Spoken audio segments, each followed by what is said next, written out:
यदि पाकिस्तान से अलग होकर बांग्लादेश बन सकता है, यदि जर्मनी की दीवार गिराई जा सकती है, यदि लादेन सद्दाम को खोजकर मारा जा सकता है, तो पीओके क्या है? अरुणाचल और लद्दाख की पुण्य भूमि को भी वापस लाया जा सकता है। बस जरूरत है देश, राष्ट्र और धर्म के लिए सोच की, दृढ़ निश्चय की, उबलते खून की और ठंडे दिमाग की। आज हम बात करेंगे पीओके के बारे में। मैं राम सिंह आप सभी दर्शकों का हार्दिक अभिवादन करता हूं। क्या आज से 10 साल पूर्व किसी ने सोचा था कि धारा 370 खत्म की जा सकती है? नहीं ना। लेकिन धारा 370 खत्म हुई। यह दुनिया उसी के आगे झुकती है जिसके पास सामर्थ्य होता है। शायद ये पंक्ति इस पर बड़ी फिट बैठती है कि क्षमा शोभती उस भुजंग को जिसके पास गरल हो, उसका क्या जो दंतहीन विषहीन विनीत सरल हो। इजराइल का इतिहास याद करें, जिसका कहीं कोई अस्तित्व नहीं था, लेकिन यह बाहर से दिखता था, अंदर से सभी इजरायली वासियों के हृदय में इजराइल जिंदा था। भारत की स्वतंत्रता के समय गवर्नर जनरल लॉर्ड माउंटबेटन ने यह घोषणा की थी कि जो रियासत पाकिस्तान में मिलना चाहे वह पाकिस्तान में मिल जाए, और जो भारत में मिलना चाहे वो भारत में मिल जाए। जो स्वतंत्र रहना चाहती है वो स्वतंत्र रहे।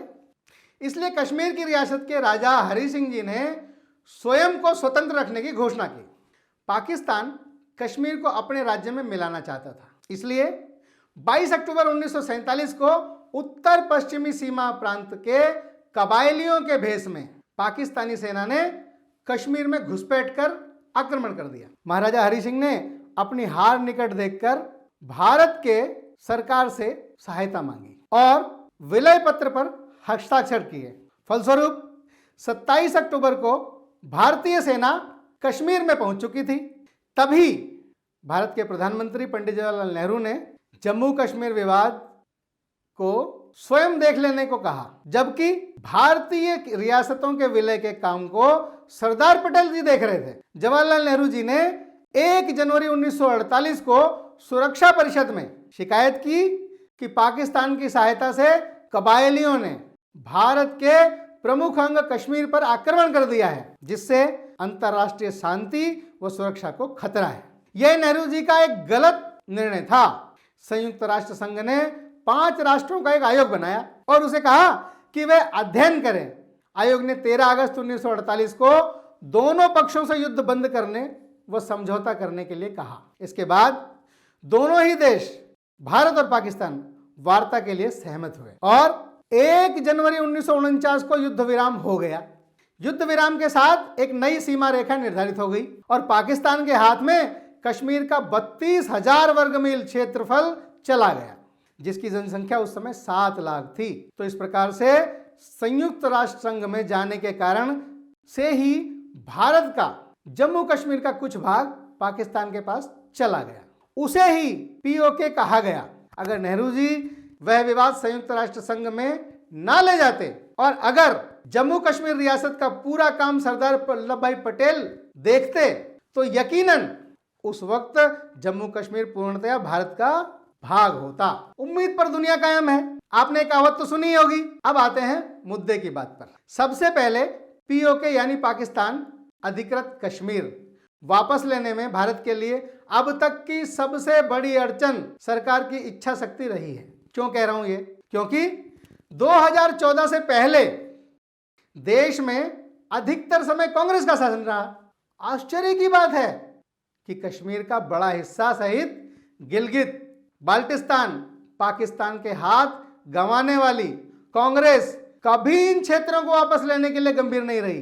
कुछ खास मौके जो 1947, 1965 और 1971 के युद्ध के दौरान हमारे पास थे, हमने गंवा दिए। 1947 में जब पाकिस्तानी फौज कश्मीर में घुसी थी, उस युद्ध के दौरान जब भारतीय सेना कुछ ही दूरी पर थी पाकिस्तानी फौज को कश्मीर से खदेड़कर बाहर करने के लिए, किंतु हमारी सरकार ने नेहरू के नेतृत्व में मामला संयुक्त राष्ट्र में ले जाने का फैसला किया और परिणाम स्वरूप हम अधर में लटक गए।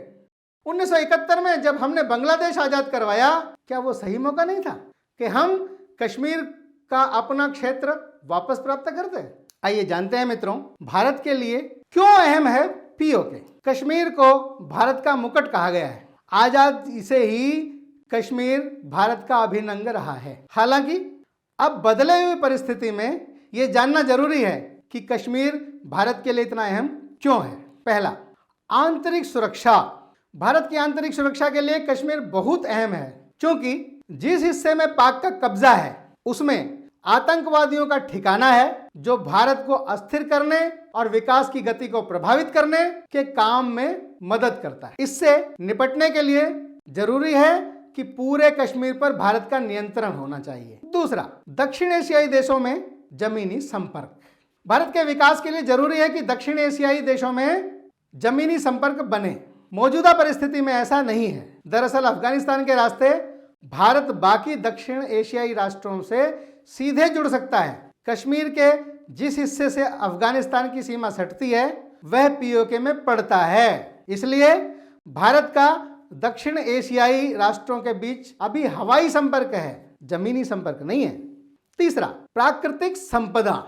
कश्मीर घाटी में ग्लेशियर और साफ पानी जैसे प्राकृतिक संपदा का भंडार है। भारत इसका इस्तेमाल बिजली उत्पादन और सिंचाई परियोजनाओं को सफल बनाने में कर सकता है। इससे बिजली संकट और सिंचाई की समस्या को हल किया जा सकता है। चौथा, भारत की प्रतिष्ठा। जिस तरह से कश्मीर पाकिस्तान के लिए प्रतिष्ठा का विषय है, वैसे ही भारत के लिए भी एक प्रतिष्ठा का विषय बन गया है। भारत एक विशाल देश है और ऐसे में एक छोटे से देश से हार मान जाए ये संभव नहीं है। पाक सरकार ने आखिरकार पीओके को भारत का हिस्सा मान लिया है। दरअसल पाक सरकार ने कोविड-19 की जानकारी देने के लिए एक वेबसाइट बनाई है, जिसमें पीओके को भारत का हिस्सा बताया गया है। अभी तक पीओके पर पाकिस्तान का अपना अधिकार जताता रहा है और वहां की सुप्रीम कोर्ट ने वहां पर चुनाव कराए जाने का आदेश दिया था और इस पर भारत ने कड़ा विरोध जताया था। एक बार इंडियन आर्मी ने कहा था कि उसके पास पीओके लेने का पूरा खाका तैयार है, बस सरकार के आदेश का इंतजार है। जिस दिन सरकार की इच्छा शक्ति होगी, हमारी आर्मी पीओके मुक्त करा लेगी। वीडियो को शेयर करें,